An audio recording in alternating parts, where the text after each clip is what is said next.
தென்றலை போல நடப்பவள் என்னை தழுவ காத்து கிடப்பவள் செந்தமிழ் நாட்டு திருமகள் எந்த தாய்க்கு வாய்த்த மருமகள் சிந்தையில் தாவும் பூங்கிழி அவள் சொல்லிடும் வார்த்தை தேன்துளி அஞ்சுகம் போல இருப்பவள் கொட்டும் அருவி போல சிரிப்பவள் மெல்லிய தாமரை காலெடுத்து நடைய பழகும் பூந்தேறு வெட்டியை காலில் நான் மாட்ட மயங்கும் பூங்கொடி பெண்ணல்ல பெண்ணல்ல ஓதாப்பு சிவந்த கண்ணங்கள் ரோசாப்பு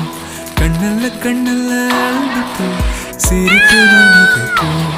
சிறு கைவளை கொஞ்சிடும் பொய்யாப்பு அவள் கைவில் ஒவ்வொன்றும் பன்னீர்ப்பு மைவிழி ஜாடைகள் ஒழுப்பு மணக்கும் சந்தனப்பூ சித்திரமே